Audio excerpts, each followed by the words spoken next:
Jesu. Amen.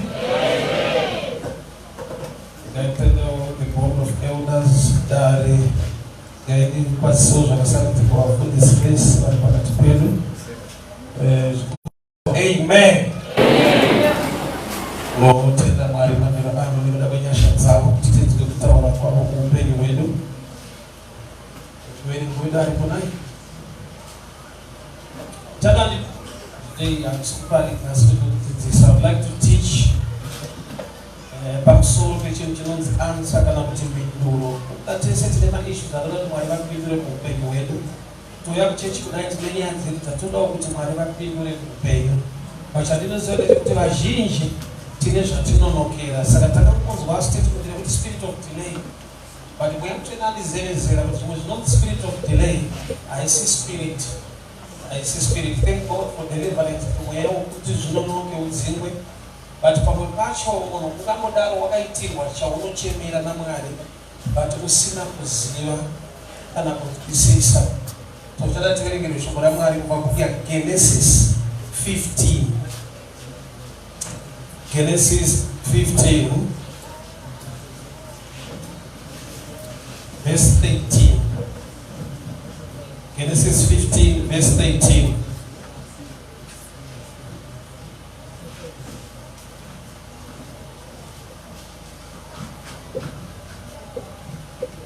Genesis 15, verse 13.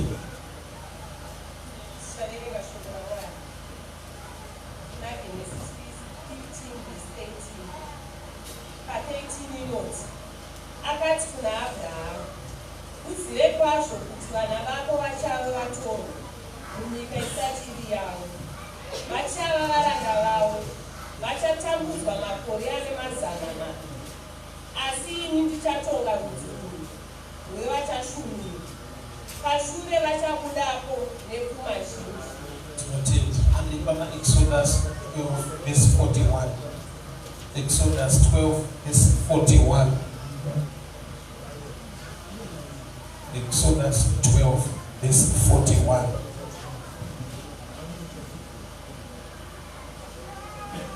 Exodus 12, verse 41. Pa 41 inoti, pakupera kwemakore ane 430, nomusi uwowo, hondo dzose dzaJehovha dzakabuda munyika yeIjipita. Namati baba tunamtenda imani ranotaara ikupenyu shoko letinotitsivura kunotidzidzisa kunotigonesa bigenyiko twemzita raJesu. Amen. Ndinganishandise mazwi echirungu akatsanura makore aviri papanapa kuti manumbers kushona anotivhiringa vazhinji. Genesis 15:14 yati iyo Mwari vari kupa promise kana kuti answer kuna Abrahamu nekuda kwevana vake vachava nhapwa muIjipita. That year, after 400 years, they will come out with great substance. After 400 years, they will come out. In Genesis 15:14. So that together, when Exodus now, 12:41. That year, and it came to pass at the end of 430 years, 430, that all the host of Israel of the Lord went out of the land of Egypt. So mazvana tishandise pano manambers iwaya. Mwari vakutaura kuna Abrahamu vana vachava nhapwa muIjipita asi after 400 years they will come out. No answer, no prophetic message yapiwa Abraham concerning vanhu vanenge vari nhapwa muIjipita. Exodus 12:41 obva yati after 430 they came out, which means vanogona mates pana 430. Mwari vakataura vachiti after 400 they will come out. Even though after 430 years, which means the 30, we have to trick out people who show me up on solo, people about Jehovah. And if you find a second by the extra 30, you want to get 400, but look for Buddha at 430. Chatino Zivatese Maria living Nema, Pavatauna knows for fun is cheatika, but Panyai is very bit tricky. Wakabuda after 430. I see spirit of delay, I see attack. In my faith, I don't think only sana pano. Chida don't affect ananzi Mwari uzive nekuda kwekuti dzimwe nguva situation yako ikangodaro Mwari vakaipedza kare but uchiri mairi wobva wangozvisimbisa kuti ndakamirira Mwari. God's time is the best. Statement rekuti God's time is the best, it's a deeper statement. Nekuda kwekuti unoziva iri kuti nguva yaMwari yacho nderini auzive. Saka ukanonokerwa unongoti kana nguva yaMwari yakwana zvinoita gamba zvimwe zvacho nguva yaMwari yakakwana but wamu extra 30 dziri kutrigwa nemafacts akarambidzitsane newe pano nhasi. Vana ava vanofanirwa kubuda nguva yakwana anoita kuti abude apere paMozisi. Ndofunga tinodziziva tese kuti Mozisi asati aburitsa vanhu muEgypt, Mozisi akaburitswa muEgypt nevanhu vacho nekuda kwekuti pane paakauraya muIjipita kamuviga ndobva azoona vaHebheru hama dzake dzichirovana akada kubata vakati wakaitwa naniniyananisi pakati pedu tichakutengesa kuna Faro kuti wakauraya munhu. Saka Mozisi paari kubuda muEgypt ari kutiza vanhu vaanofanira kunge achiburitsa kureva kuti vanhu vanofanirwa kubuda vanogona kumboburitsa ansa yacho. Aifanirwa kuburitsa vanhu muEgypt ndiye akatanga kuburitswa nevanhu vacho. Saka zvinotoita kuti Mwari pavakakupindura ndiwakwakika ansa yacho. Saka nhamo yawakuona nhasi haisi nyaya yekuti Mwari havanzi kana kuti havana kukupindura, inyaya yekuti une zvawakaita pawakapindurwa. Moses haana kubuda by choice, he was running away kubva kuhama dzake dziri kuti wakauraya muIjipita saka toda kukutengesa. Uchaona kuti even from the enemy side vana vese vaiberekwa vakomana vanga vanzi vaurawe, which means the enemy aida kuataka the answer. Enemy yatadza kuuraya answer, vanhu vacho vada kunge vachibatsirwa neanswer ndo vakawa futi enemy. Pamwe pacho Satani anokurwisa, pamwe pacho unozvirwisa nokuti naSatani maakushanda mese. Kanenge karafu, but I'll explain uchazvimba. Nokuti pamwe spirit of delay, we bind that spirit. Mweero uriko, ende zvakanaka kuti unamatirwe. But pamwe pacho haisi Holy Spirit. We lack knowledge. Zvichida kusaziva kuti Mwari wacho anopindura sei. Rega ndikupa statement iyi. Tinoda kuti Mwari vapindure zvatinochema pavari. Mwari havapindure sezvatinofunga.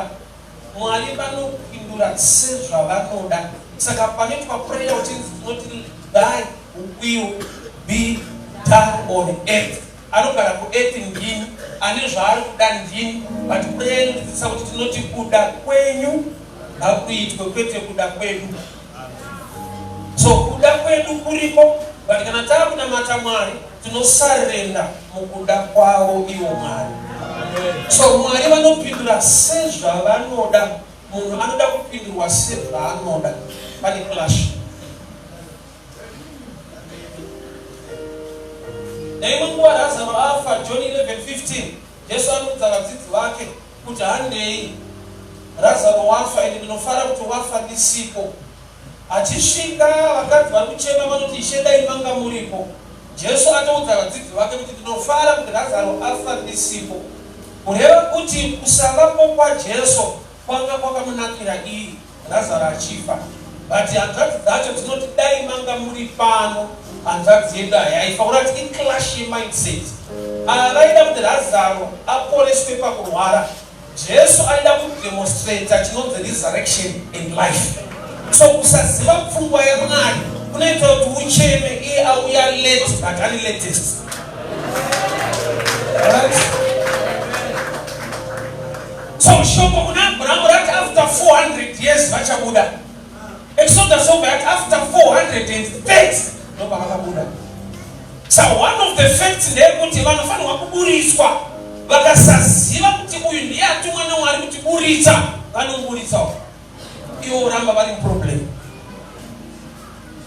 Rati kapita kana kubva pacharacter nekusagona kugamuchira chakatumwa naMwari.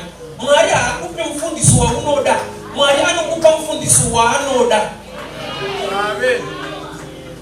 Zvakafanana nevana ka. Vana upiwe waunoda, unopiwa wekuzoda. Saka unenge uchachiroba nozonzi changu mwana rati achite but ndochakabereka. Was they when you were going so the time you want to know that we are sat up on my name. Was my qualities are what I said. So I got pretty well good soda. So my man to be good and whatever no Sibara Mangwana. When I came up now, I know what I tried from the Pamsona Pilla Mangwana. Many things about tomorrow. God knows about tomorrow.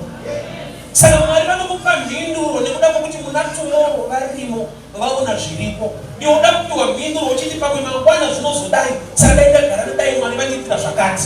So many things about tomorrow while God knows about tomorrow.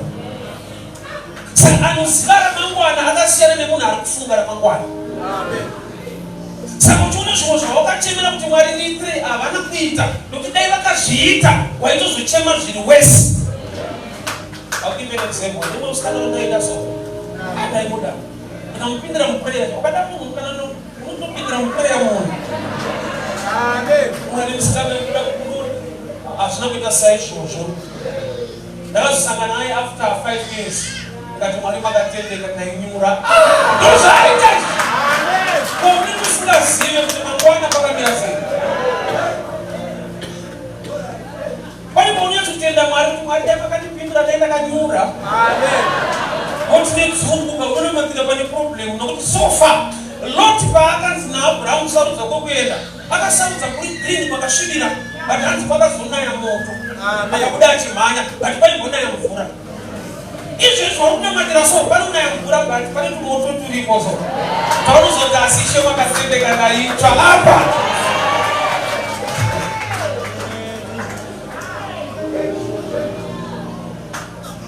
So pfungwa yaMwari ikasazikanwa munhu anochema achiti dai Mwari vatipindura. What? Isaiah chapter 9 verse 16 note. Unto us a child is born, unto us a son is given. Anoprofita kwataurwa pati Jesu. Pane izwi rekuti born berekwa, pane izwi rekuti given piwa. Saka chokwadi ndechekuti Jesu akaberekwa naMaria but takamupiwa naMwari. Saka Mwari vakatipa chinhu chinotanga chaberekwa nemunhu but munhu iye akatoita chekupiwa asi akachibereka. Kuti Maria akatisvitsa Jesu watakapiwa through process inogambeka. Inenge hosepipe haiti pemvura inotisvitsa mvura iri pakutembe. Saka uchiona Jesu hazviite kuti ave mwana waMaria muhombe kuna Maria. He was there in the beginning. Maria asipo. But kana takuroma takuti ndaiwa vimamai vacho mureverere vadatovererwa futi naiye nokuti naiwo vadiki. It's very deep asizongoverenga pamusoro pepabhira. That's why my wife will go over and she pop down. That's why I present my gifts. They worship him, not them. Maria ikuna matwa hakwani. Why? Because anamutipa Jesu, akatishitsa Jesu, akatipa Mwari. Unto us a son is given. Kureva kuti pani chinhu chekuti akakupa iwe you become part of the power of the process. Yekuti ubereke chatakatopiwa. Saka dzimwe mhinduro dzaMwari dzinoinvolva iwewe. Saka iwe ukasakuleya yo part unokuta kuti Mwari asati vakuitira gamba wakatopiwa. Uchaona kuti Maria chaari kubereka takachipiwa naMwari. But chaikonzerwa mafacts akawanda. Number 1 pakatsvagwa mhandara purity utsvene. Number 2 pakatsvagwa relationship ari kudanana naJoseph. Do you know the fact here relationship on the ground yaiva so powerful to an extent yekuti dai Maria akaramba Joseph haiqualify kutakura nhumbu. Yekakupa nhumbu asi Joseph. See, Joseph is so important. Luke chapter 2. Bible not in Mambo Augustus pakati munhu wese aende kumusha kwake vanhu varuda kuverekwa. Zanzi Maria wakaenda naJosefa kuBhethlehema nokuti Josefa waibva imba yaDavid yeBhethlehema nokuti zita raJesu ndiye anova mwanakomana waDhavhidha. But ari kumuendesa mumusha waDhavhidha ndiJosefa. Josefa haasi baba waJesu.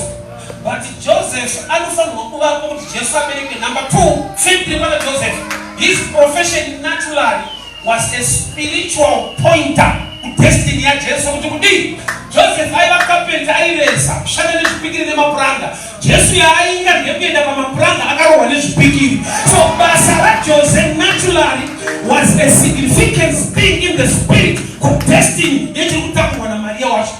Saka Maria akaramba Jose haasi kuramba munhu, ari kuramba destiny yechaakatakura.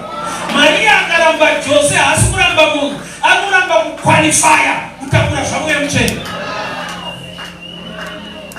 Saka usati maramba Joseph ngamushe ndikuramba munhu eka ndikuramba demba.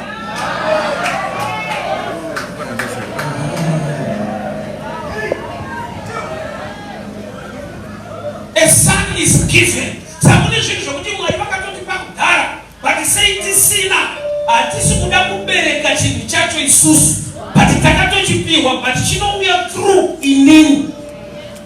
Favor imwe Mwari yaanoda kutokuitira akatoiprograma akakuitira kare but hepano pane nyaya hausi kugona kubereka chinhu chawakapiwa. Do you know kuti pamberi paMwari management ability is one of also of the qualifications yekuti upiwe chimwe chinhu chawakuchemera. Kwete need the ability to manage what you are carrying for. Genesis 2 verse 5 inoti Mwari anotendera kura kunaya mugadheni nokuti kwakusina munhu unorima bindu because there was no gardener. Pakava nefirst family mvura haina kutenderwa kunaya mugadheni kwete nokuti hamuna zvirimwa. Zvirimwa zvakasafa kushaya mvura nokuti hakuna munhu unorima. Kuda kuti Mwari vaida caretaker to maintain the garden. Nokuti ndwa plan kana iri garden pakashayikwa gardener, the garden becomes a jungle.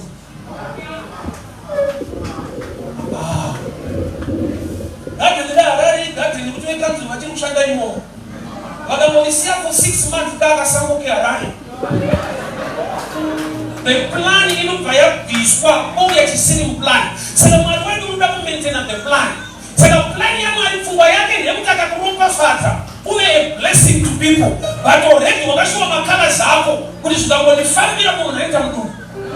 Saka iwewe udenga rakatonoti avatsani vabateya vanhu vanokuvara vanhu vanofanira mudumbu kuti anoropafadzwa.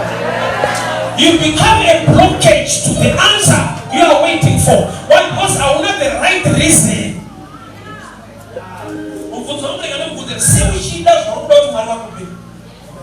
Anything to do with the kingdom here, family yako here, upenyo wako here, kana zvine chekuita a selfish motive. Why do you want God to bless you? Yauri uchemera kuti Mwari ndiitire vanoigona kufunga kwako sei vasiri kuita. You don't have the ability to manage. Mwana wako akagara pasa zvikoro zvako para magrade 1 kana akapasa sei zvakaona kuti utengere mota grade 1. Haurambidzi kuenda Satani nemari negovernment inoti no under 18 padrive. Hurumende inopindira pachipo chako chine rudo rwakanyanya kuti usamupe. Achinyimirwei is not ready to manage. So management ability nokuti chinhu chakanaka kumunhu ane pfungwa dzakanaka. Maria munochemera kudai chiva financial breakthrough itori breakdown ikakungaibata iwewe. Yaanofunga kuti breakthrough ndo breakdown manje unotogona kutodivorce. Unokudzika mumba usizvibata kubatwa nesituation chikafamba ushunuudze yaunodai ndo breakdown manje. Mwari vakatarisa pfungwa dzavo kuti pashoma unombobhiyevha sei. Rangu rinoti akatengeseka muzvidiki Mwari vanomutrasta nezvakakura. Kurati pamwe pacho pamaanswers panoshanda trust not need. Unorova kuchechi, unononoka kuchechi uchitsvaida 2 rooms gaukunota kometa yako imba hauchauya ba. Already unotoshuwa kuti kana musha wangu tinoona naipo.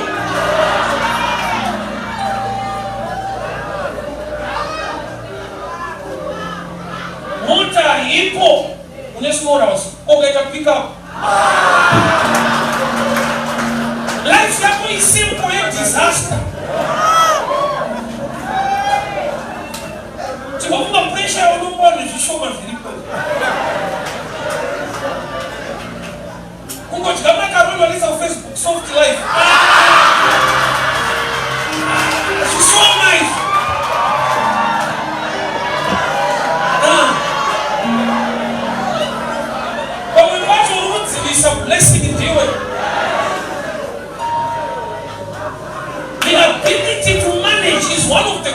ramifications.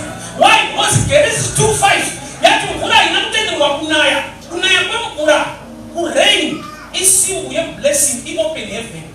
Sometimes the heavens will be locked. Can also have one ability to manage. Check on Jesus. Jesus I never baptized na Joanna chibuda mvura tendera kavurika.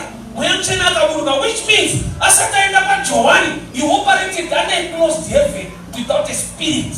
Iyakapapenga. Mwari waimira kuti amachue, make a decision yekuenda kwa Joani. Nokuni pamwe patu pawaenda kwa Joani akaenda ari mdumura Maria. Bana vakamhore sana but aiendeswa na amai. Tine vanhu utoti kuya kuchechi arutera vanhu ukoko. Akunza Yesu, ini pandaienda kuchechi kumba kwedu ndonekana munharaunda. Nhasi nani kudaida Mwari. Nharaunda anga ari strict akane polisi kutoka kuchechi. Autike sadza, takaipindira sadza chechi iyo. Saka mbete sadza. Inopindirwa sadza nomfane.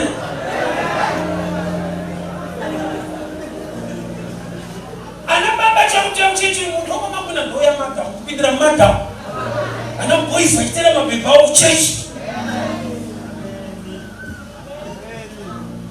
The ability to manage is one of the qualifications not in first feminine in the Bible chakaita kutenga ile sin bresa naye usafuje kwamsina Mungu.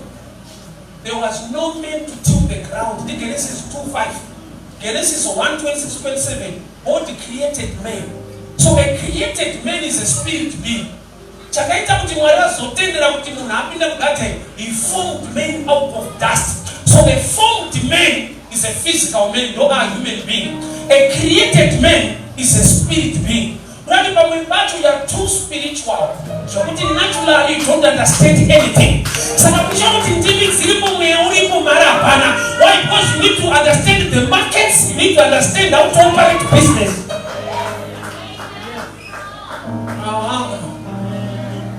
And that's the whole.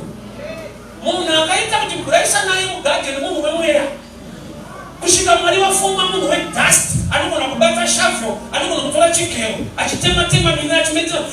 The first feminine. Yanga ini chekuita the physical man. Yet the spirit man was there. We are not heavenly minded to be earthly useless. Let's get information on the ground. Let us know what we are supposed to do. Kuna mata kusukupusa. Mara itenere mngeya inotela the service you offer. Law of attraction in mind is what you do. Service. I believe in miracles, yes.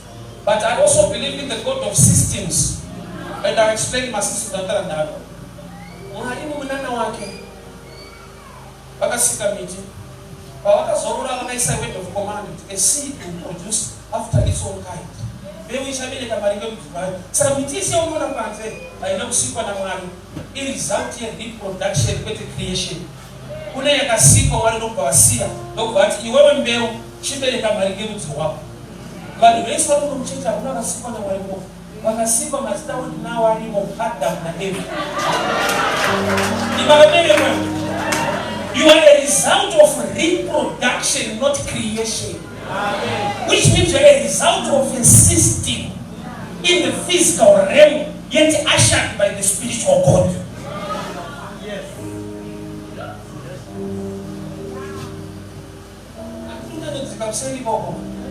But when you are part and parcel, you are going to be answer yako. Uchinda kamira mwari woka misa mwari. A son is given, but a child is born.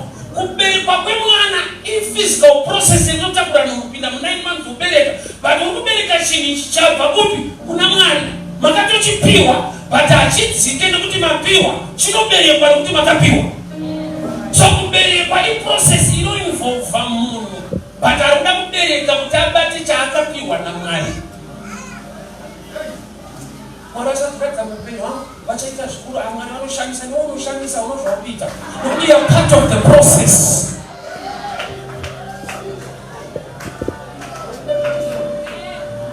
You know, Abraham was father of faith. And I got what looked up Abraham and Abraham at the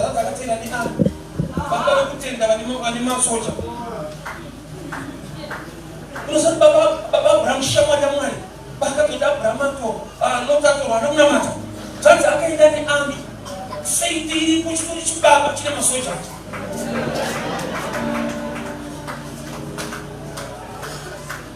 You are hapana. Faith. There is a realm in our faith ilipo. You need to walk into a realm in the physical realm. You need to walk machine. Mwari vakapavanu vakajigamana murenje asi Bible rangu rinoti kukura Joshua mana stopped pavakapinda muKenani. Kumira kwemana kusi kuti Mwari hachakudai.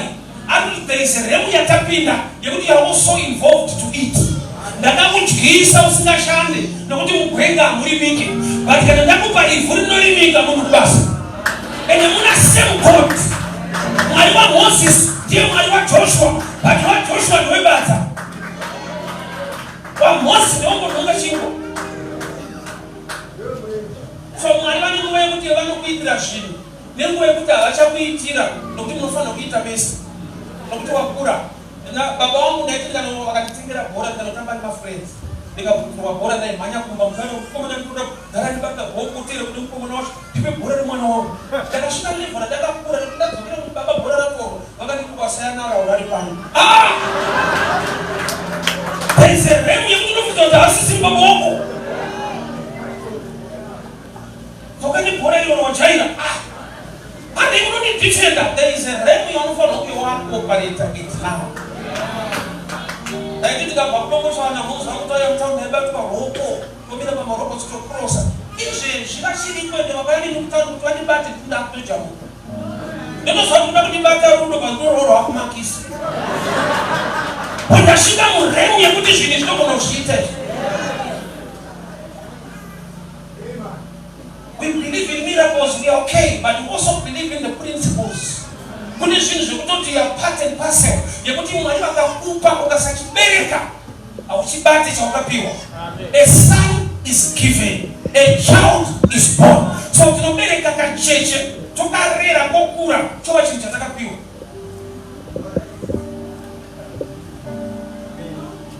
Tinobereka kacheche kamwana tokasvika kokura wozozonda ndozvatakapiwa naMwari. Tanani vakenda Jesu mumazuva ake nguva yake darakaoma. Imagine Jesu akaberekwa akakura nevanhu extent tobaka tanga ministry vakati tabani vanhu chikuisha kuita zvekudi one day ari techezo vacho ndakabva kudenga vanozona kuti yakati David drama tatamba tisi mushemo shaka wawe kudenga futi. That's why it was not easy kuti vanhu muterere. Because imagine tatamba tisi izvo ndonazvo atopaa madungwe straight yatona tato madungwe kudhara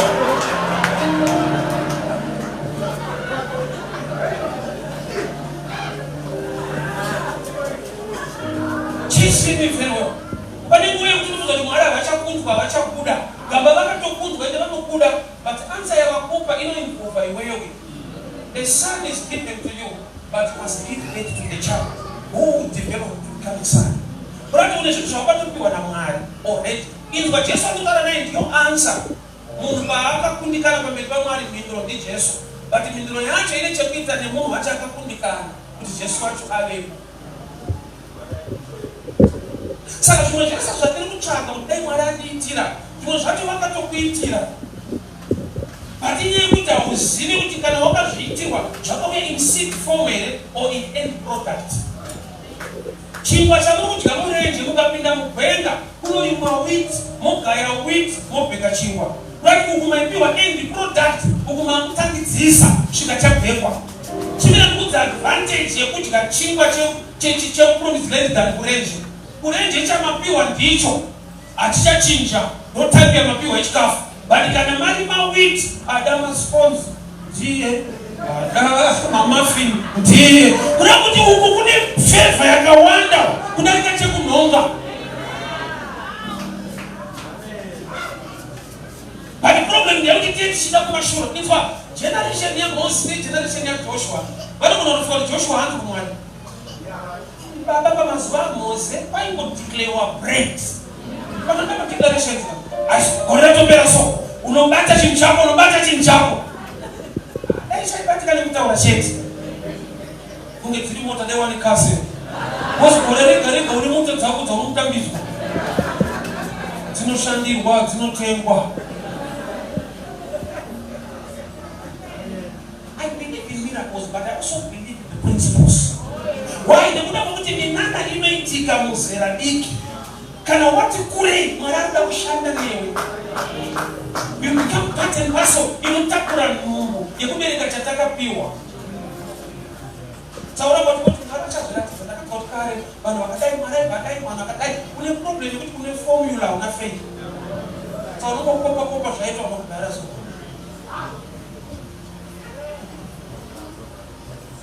Vachava nhamba vichipita 400 years vachabuda vamo 430 nei pamwe pacho kusitadza kuseta team. Why? Because Moses asiye mukoma kuna Aaron na Miriam because yavhunzi kuda kuti anokuburitsayo wacho ndovamunonoka kunza pasiri mukutanga na pastor anozoshanda mabuda muEgypt uchiya prophet anokuritsa vanhu muEgypt. Azvinoti team hamuna but maplayers acho mukwanisa makonsenzi asiri. Mose anofana kukuburitsai ndomubereka pepetsiro kurati pamutobereka Aaron denga rikutoita kumana kuenda mune chinono kupanange vakutobuda ati mabereka taibisiriyo kobereka svika mwari vazodana Moses kuti vazodana Aaron gamba Aaron atanga kuberekwa sei mwari kuda kudana mufana kupedzira mwari vakutokuudzai kuti zvaifana kutanga neizvi kouya ane Miriam vanoimba kana makrosa Red Sea ndonge mabuda Mose aburitsa vanhu makutora kwaya kusati maudza profeti.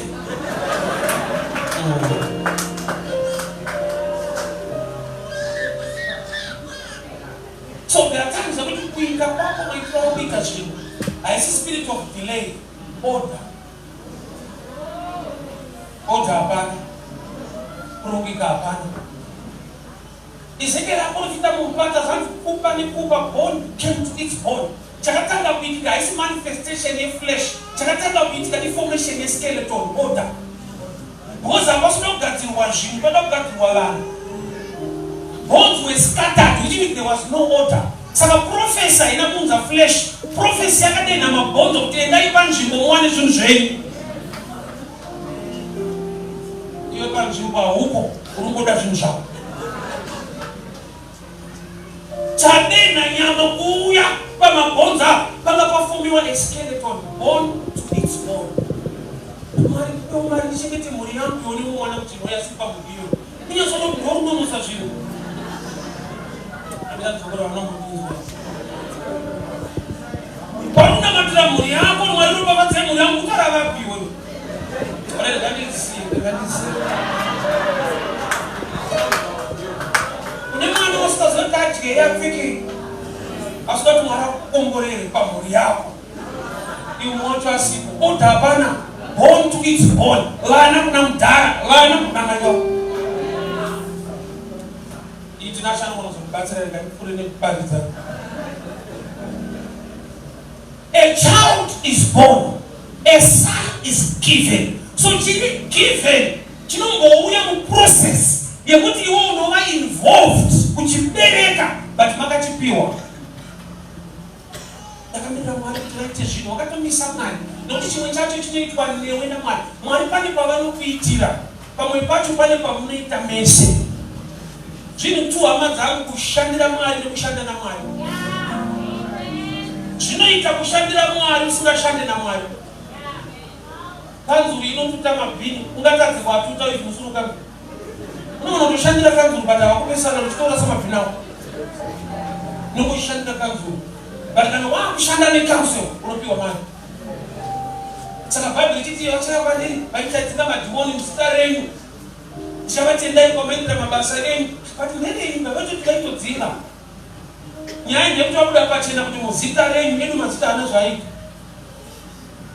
taingoshandisa renyu kwete kushanda nenyu tiita pamwe pacho ansa yakauya pawakati Mwari ndipei mari havana kukupa mari but wakapiwa nzira yekubata mari yacho. Ende nzira yacho harisi basa, relationship inokuendesa pabasa. Joseph akarota ari mambo chatoziva hana mari transport.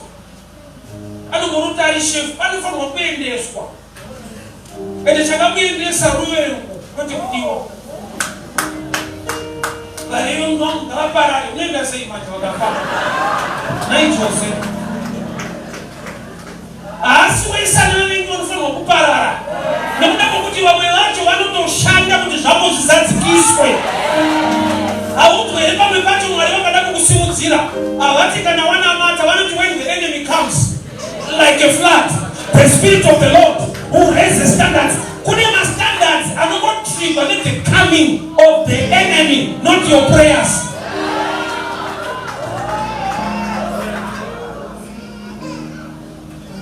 So pamwe pacho ukanamata answer yaunopiwa ingene jesu akanamata mugetsemani achingopedza prayer Judas pasha timu rake wekutora prayer achingopedza Judas netimu rake vatosvikani yanzani batemu ndozvanamakirwa ndayakuvuma kuti baba kuda kweni kuitwe saka kumwe kuda kwababa kwacho mwana kunokubatisa kuti nyaya kweikudirire unza Samson. Combination ya Samson na Delila was the greatest yakamupa success. Ndokuti Samson akabatwa numupa Delila kupera kwacho ndokugauraya vanhu vakawanda. Kuti Samson paakabatwa ndopaakatobabata ende vakamuitira favor Samson vakamupisa maziso and he killed more as a blind man. Ende paakanamata nakumari ndibei maziso akandibei simba kwani unamatira maziso anga atori problem kwaari calling ura ya Filistia but Bible right aiona kuti Filistia chakanaka sakama kana kuma Filistia chinenge chine maAisha dotiri chimfilistia ende chimfilistia chekunotenda unozoreura hako badazotirani unonara kwaderira kuma Filistia iko aiona musikana akanaka. So instead yekura nokuti musikana akanaka mufilistia futi calling kura ya Filistia but ani chimwe chaibata chimufilistia chine madiupus satangene chimufilistia baba zoni wegorisa wati chimufilistia chimunisi baba unozoona wabati wamusuwa mufilistia naye hama dzake dzateera madhona acho enhamwateera mamuri kumafilistia iyo so kubva kwemaziso ndovaita kuti auraire vese haasisina waanoda because haachaona. So imwe answer yake ndeyekuti ave blind to fulfill the calling.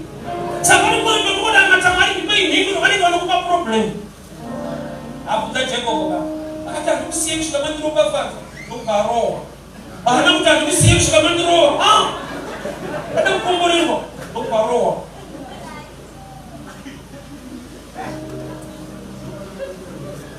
Vatonzi waaright Bible noti akatobva achikamhina imagine mhuri yake ichimubvunza because akari across river Jacob asare achisangana nemhuri kana adzimai kuti 13 ndau takomborerwa mamwe makomborero acho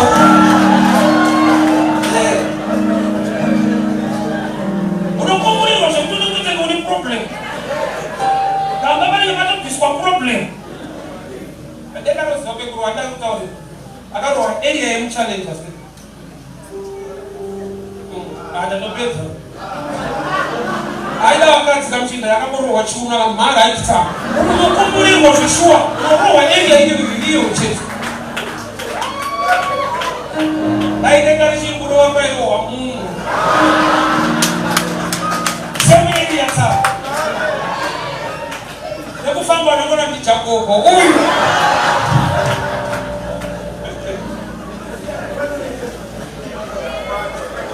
but it was an answer to him. Yet to a blessing. To prove to you he was blessed, he became weak. But Bible in our weaknesses, God manifests his strength. Akabereka the last born of Benjamin. Pakadiwa mambo kwa Israel. Kwakawani kwa Saul, wemba kwa Benjamin. Rani pa akawani a weaker loin, akabereka a king.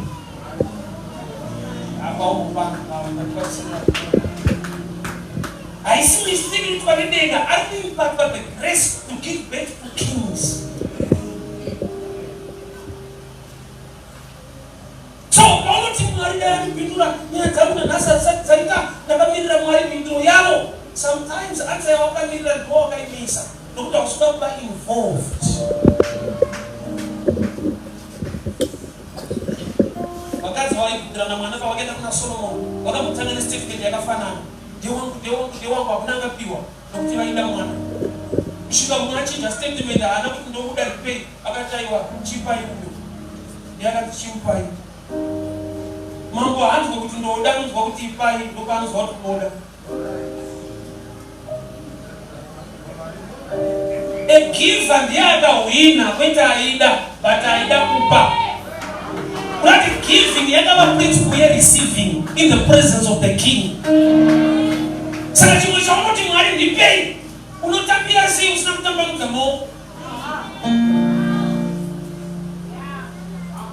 Ukada kutonyuma kuti mwali wane zvamuda kukupa. Unobati kwa nimwe wakupa. Ndio unozapani chikuya kwandiri because pane mama pira ndiri kuenda anoona zvauda kutambidza. Ruoko rwakastretch ngoro nogamuchira.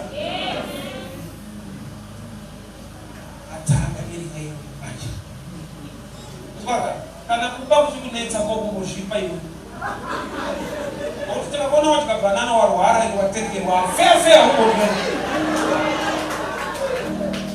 Hadi mama chechu nokuti kufundisa kufundisa. Pamari kufundisa kufundisa. Kana iwe uchigona kutofundisa munhu kokumbozvifundisa. Wakazvimakirei. Kuti kufundisa munhu. Ndokuti tocomplain. Echo wafundisa tikivapa mari dzedu. Antu nitwa murukoni chechi kasohoya uri meni. Inga ushinyika wafuti. Ndoba moyo zvakangoma. Kuti urwadzwene saka nakakomesera ba. A son is given, a child is born. Chinoberekwa chinoinvolva munhu. Chiri given ndochiri kubva kuna Mwari. Saka zvinhu zvawakamirira wakatopiwa. But look at don't participate in majiri kuchibatike. You wait for a long time. What does it mean? What the Malachi is a spirit of delay. I see spirit ignorance. But it's inside the miracle, it's inside the principle. Even so, we're not teaching, we're not dara, we're not koa. So when we catch a look of it, we're not koa. We don't want to catch that.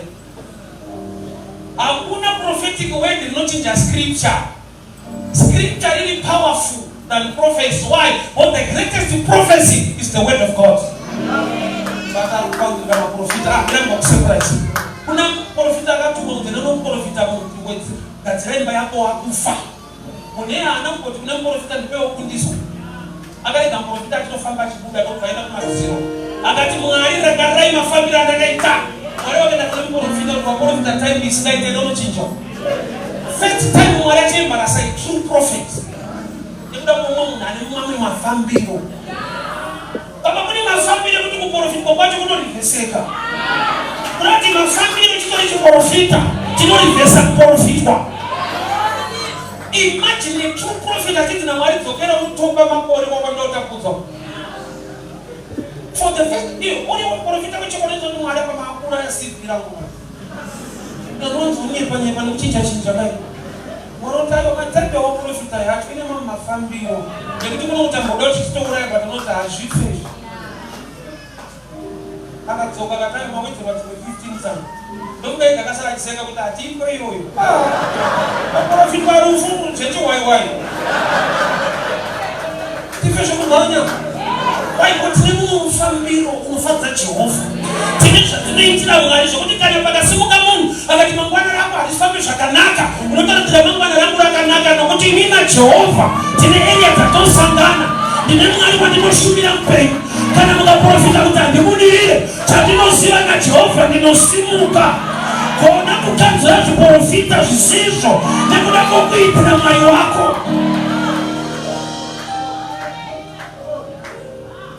You are part of the answer. Uri involved mu mikro zako. Paul nakamira mwari, kurutumisa mwari. Izwa, answer yakauya. But behavior yako, nokuti vanhu pavakaburitsa Moses, havana kuziva kuti vari kuzvinonotsa. kana mwari kuimba wakatosangana nemunhu achada kuroora hauna kunyemwerera pasari kuno munhu akaroorwa nekuda kweismaili ndine friend yangu ndaibvunza vai ndakaona kuti asmaili ake inouraya zino rinotokaimba zino asekuru chakapeni mazino papa kusinozvidzora mweya inokurwisa ibonyemwerera unomuzei kunaye unakaroorwa nezino asi kureri ake soa akanyemwerera sozvaita madhimbuzi munhu kwakutopiwa mumusha iwo mazina acho unawo hauna kudasa nemunhu unongoti mwari zvakatidzei anyemwerera maniwo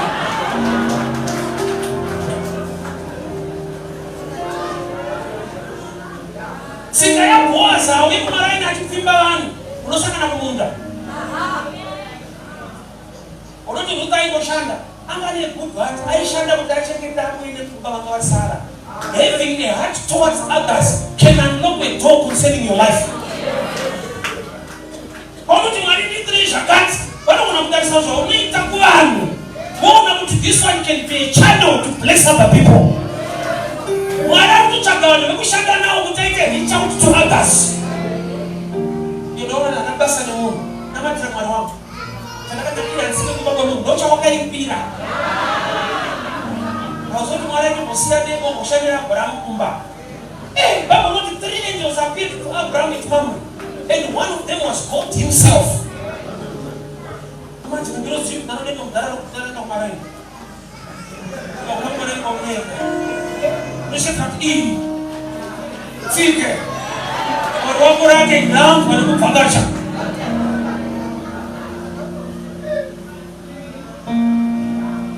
You are part of the answer.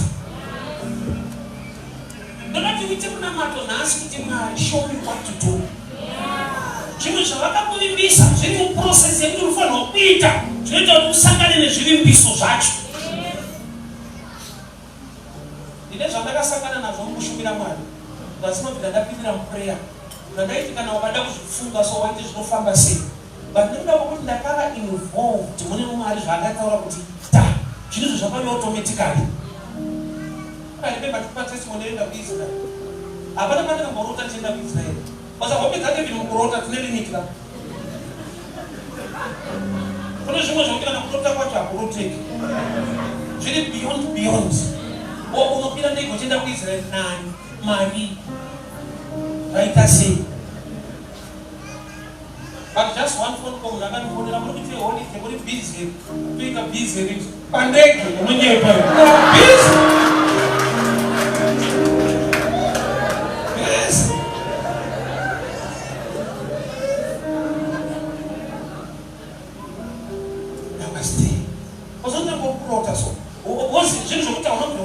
One day, one day, one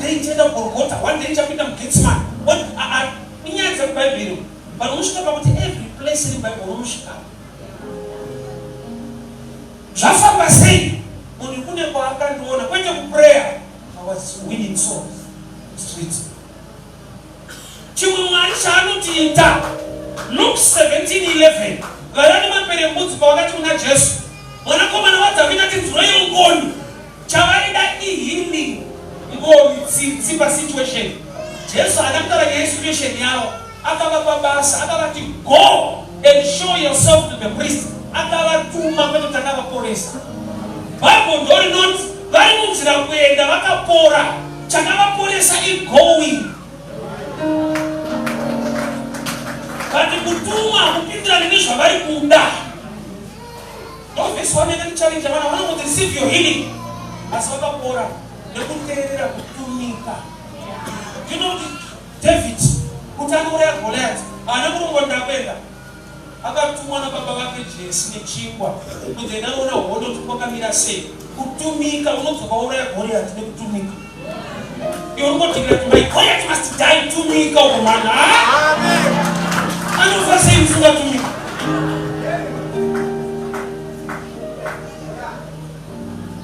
Wale makaraka Joseph akaita mambo Egypt, akaenda stay, akatumwa nechingwa na baba wake.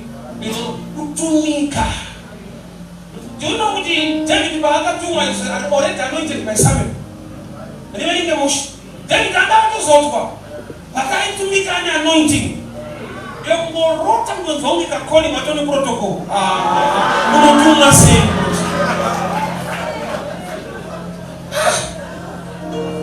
Ungofika so kungorota 2 days zirota. Vanara tozorwa prophet. Manje unotuma sei prophet.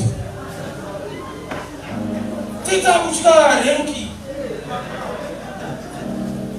Aitumika. Mambo utanga kwa Israeli. Napenda kwa sababu kunozotwa. Aenda kunokuza nyaya zemadongi. Atumwa na baba wake Kishi. Mwali bakafunda kukusimudzira. Unofundidzira kuti wakudzikisiwa. Because unopiwa assignment isina inewe. Kutsvaga madongi ausina kurasa. Wesi baba vedu pane mushandi. Baba wako wachitora mushandi kunotsvaga madongi. Waiti ndosaka achitambira ka. Ate basa rekwaya ka. Vaide matongu. Unonipa basa. Kati akatumika.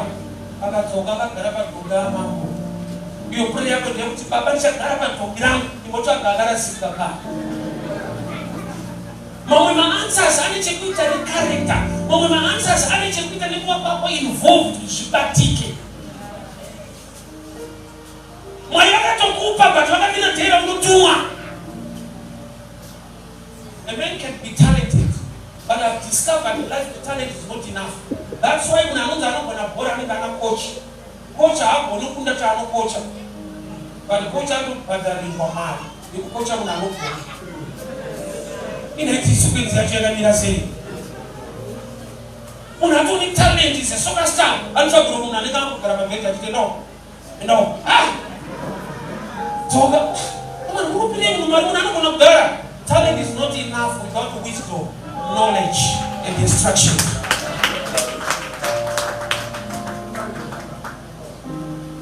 Zvawakapiwa naMwari, zvawakarongerwa naMwari zviriko.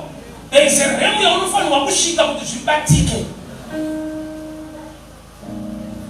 Wagara nguva refu uri musituation. Mwari vakatoda kuti ubude kubva kudhara kwa 400 years, but wakupinda mu430. Minana yakaitwa Faro akaramba akaoma moyo. Kusvika Israeli yaudzwa zvekuita. Mwari aimboita. Ndobva vanoti vanhu havasi kubuda nekuti ndiri kuita. Vanhu ngavachizivawo zvekuita. Urayai makwai mise ropa padhoo. Ilosi kusati mabuda. Ane makwai 3 anoti amen. Achangobva mutenga 1 anoti pundisi. Pane mweya wekudzora mumashure. And what you are telling statement God speaks the right word in the right season. It's true. The other side of God, He speaks a way to create a season. Genesis 26. That's not the right word in that season. Egypt. Isaac, do not go down to Egypt. Stay in Gerar. Wrong advice, but it was divine. So sometimes God speaks a word to create a season. Dosakaida maondi silikuwa maondi. Baka mashaiwa anamfara. Iyo is season yacho. Why? Because muondo we are waiting the season. Proof. Mangwana kusema hakura nepo. Peter akati ishe kutuwa makatuka wao makupakumiti. Yeta isukuwa kuoma. Chakaita kutawe kwa wao kashibira uli Greek beliefs. But say wakaoma unoita za Jesu kwete the season. So your season is the instruction of God in any time. Mwara atayime bonus asu China. Ta December no kusumuta. Kusuka mna January. Ena mwari kuzanu nyoda kunya sosotu yato mwari. Mwari watoka sana kwa pele tatu zaronge uya hatoma. Mwari anda kuwa pa site kuti munyozo nota kuyidiwa. Unto us a son is given, Jesus. Unto us a child is born. Jesus chi Mhinduro kuti vanhu vayanane na baba. But yakauya sei Mhinduro? Pakachakwa munhu anotakura to be involved to carry your own salvation.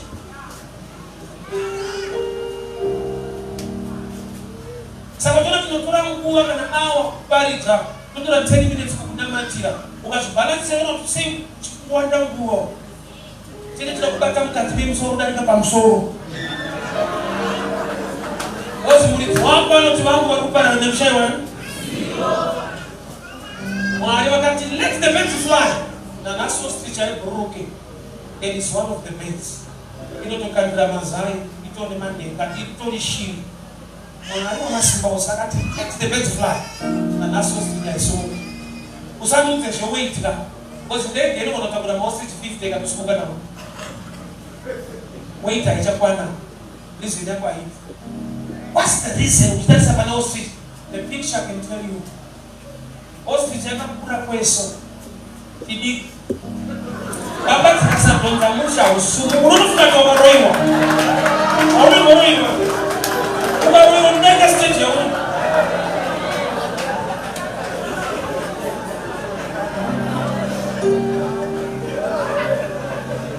Get information. Only involve the participants. Tears are not enough. Ibomina kuchema. Kuchema is wisdom, my emotion inside the Bushanyani. But situation in the state by acquiring information and acting upon the information. I don't know if you change money, I change that. Always wrong to find that deliverance was that I'm a foreign change more. My foreign change as my foreign memory. Mark 2. Wanataka zapinda patopa kazara. Wakaenda mfalme rufu akaipasa. Wakasama yao pana Yesu. Ndio pana Yesu kama ni space. Ndio kwa kazara. Waka wali present, basi ni present.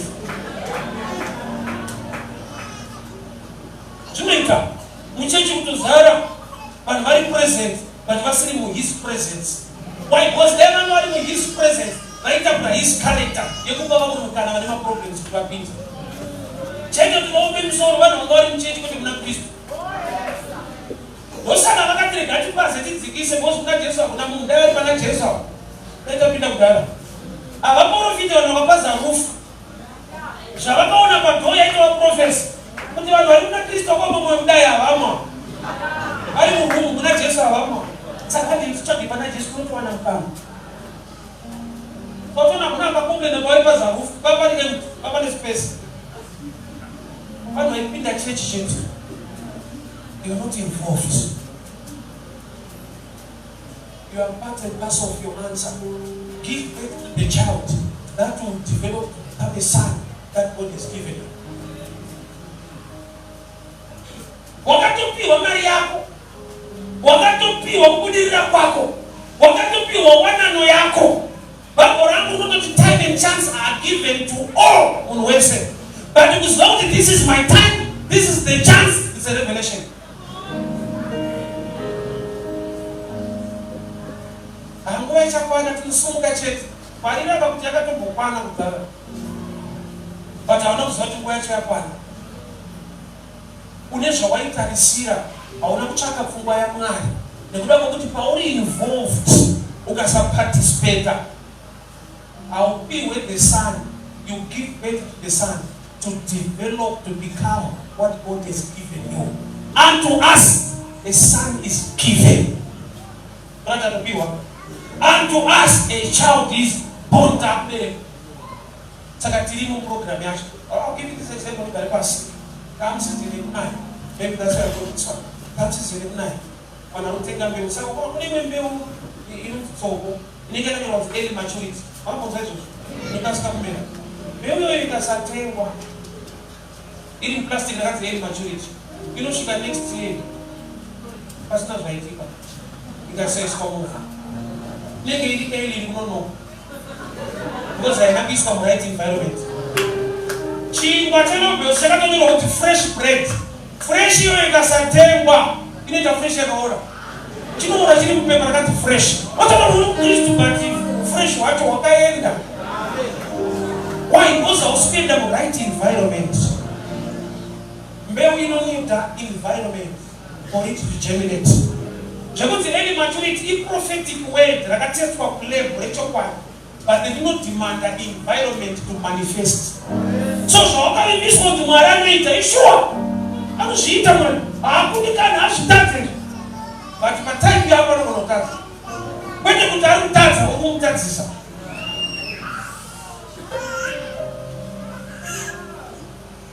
Calm down. For prayer and my prayer, show me what to do. But if you are in time, move up a level, you don't need to do things you think that this family is about to do. Imagine what to be one. Wakati wanakusanga ni mtu wacho unakuziwa hata kama yeye tunajesta kamili na Messiah yeye kitaona na Messiah akauya yeye atutomilira why because Messiah au yali mujuda ndio alikuja mu Samaria sasa au yali wrong time sasa mfeso wako kwa ngoyo wako na wrong time wako na ali mujuda ndio kuda kama Samaria wakati mtu anataka yangu au ada boys para ika mtu kwa design program hivi type yacho kwa hivi questions why God put me somewhere ule gere kurama kwa breakthrough in life don't even get paid in which one a devil could you start believing could make exodus was kwa ila kuna exodus make exodus mambo umesema Mungu basi ingwa ikukuda but unomesema usho kitika na kuda watu mnenzi sana na mamda better working condition imurika slaves the devil is so cunning opportunity ni time zinauya tunatakura ni jacket nenge kunetswa rabu kutato kuona mjeriko chaila tifere nova moya arume mbakwa arume mbakwa clients arume tifere otizire mbakwa chukunupinda warume rabu kutapone papa ya wali tu ndai mumaitu shetla mbasa na kula eko tsamuka na ukubuda kataka bane shift mindset akabachengetedza akachengetera your mind must shift answer inogona kuya muremu zvinhu zvawakajaira Jesse answer kuti uende kudenga but mukamiswa pamuchinji pamese nenge makarovererwa mese ukatoshaya mese mweya unomutuka but kuna akafukurwa mese akati ishenga namakuya unirangarire unoona kutenda pasaiti neansa ansa ikaitatange itori problem wofuti ukatoichinyira Mwari ngatipe mese mweya pandiri supposed to zvininipisa 2 Kings 5 Naman kutapore mapere mbudzi akaudzwa kwekuenda nemunhu waaibva zvikuita every day aisuka kiro kuzvininipisa amikomanda kuti ahausgeri kuti paiwa information timire kukwenya denga rinenge rakatokupisa kukwenya kugara paunamba uchikwenya because kapuraitira wina akoso haudzirwe udzirwe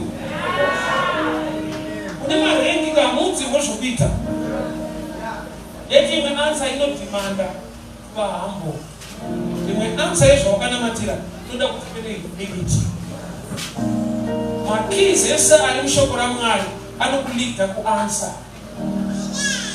chitama chaiko kunokusanganisa zvinhu zvako working hard kunokusanganisa naEliaza atumwa kuzorora mukadzi waIsaac chanzi anondipa mvura nekupa ngamera yapfuura level yegiving ya working hard Mwari ndudze zvekuita show me what to do kana Boaz ari kumunda ronda itsoka dzake dzisike kumunda kana umambo uri kuIjipti Mwari kana vakoma vakandimukira saramba ndakamira mberi kusvika ndasvika dai Mwari atiwanira nyasha mhinduro dzatochemera tumwe dzacho takava kudhara ndofuka chichecha haina power umwana yakwedu ukanamakirwa zvinoita usanyemberwe chinhu chauri supposed kuva involved nachiri achisabvutwe nekuobatwa pamusoro ani baba rinoti vana zvipo zvinobva kuna Mwari kana tikakunamatira receive your twins ukasarora hazvimanifest denga harivhurike kuti avafanda venyawa tsano hashoti vanobva kuno we are involved mukadzi akanaka anobva kuna Mwari anowanikwa kumaraini kwawo unotoenda mustreet mawo unotsvaga akabva kuna Mwari